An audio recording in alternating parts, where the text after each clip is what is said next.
Hi, it's Texas. I'm CBS 19 Chief Meteorologist Brett Anthony. Thanks for reading the CBS 19 weather blog. We talk about an enhanced risk, but what is an enhanced risk? What does it mean? Well, it means that in this area in orange, we'll see several or numerous severe thunderstorms. Some of those can have some large hail. Usually when we're talking large hail, in this instance, it's ping pong ball sized or bigger. And tornadoes are possible, meaning that these thunderstorms can be persistent and they can be a little longer lasting than, say, some thunderstorms in slight risk areas. So this is a very serious risk of severe weather for Friday night, overnight into the very early morning hours of Saturday. But we could see some showers and thunderstorms popping up already early Friday afternoon, but it'll be later into the afternoon when the better chance for strong or severe thunderstorms rolls around. But still, 1 o'clock, about a 50% chance of rain. By 4 to 5 o'clock, an 80% chance of rain. I think once we get to 6 o'clock, that's a 90% chance of rain. I think that's really when the severe weather kicks in. So here's what we mean by that. Here's future skycast. If you're looking at the blog, you're just seeing a single image, but we're going to put this into motion for you. And you'll notice how these clusters of showers and thunderstorms line up.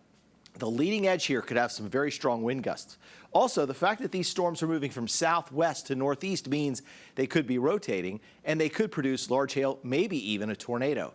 And then once we get to Friday night at about 9 o'clock, now we have this sharp edge to these thunderstorms. So right along the leading edge of those thunderstorms, that's where we could see wind gusts in excess of 70 miles an hour. Those move to the southeast late Friday night, and then they're out of our area by early Saturday morning. In fact, Saturday looks like a really nice day. It starts off chilly with temperatures in the upper 40s. By Saturday afternoon, it's sunny, breezy, with temperatures close to 70 degrees. There's also a chance for power outages tomorrow evening. It's in the moderate category, so we could find ourselves with some folks losing power. And again, it's going to be just as that line of thunderstorms comes through, probably between about 5 and 7 p.m. Any of those areas in orange, that's a moderate. Get a little bit above that, it's a higher risk to lose some power. All right, so before severe weather, here's what we want you to do. Have 2 ways to get warnings. One of those ways, of course, is the CBS 19 app. Another way would be a weather radio. Make sure that you've got that tuned to watches and warnings, and when one of those watches and warnings are put in place, know where you're going to take shelter. Are you going to an innermost room in your house that has no windows? It could be a closet, it could be a bathroom, it could be a bedroom. And if you live in mobile homes, you need to evacuate those mobile homes. And you need to know before you evacuate where you're going. But the important thing here is to head to a building that is sturdier than a mobile home. We've seen several times over the past few years where thunderstorms have ripped apart a mobile home and done more damage than, say, a sturdier shelter that is nearby. There's a story out of Rusk County a couple of years ago of a family that evacuated. They drove to the Dallas-Fort Worth area. A tornado or a strong storm went through their neighborhood. It demolished their home, but they weren't home and they survived.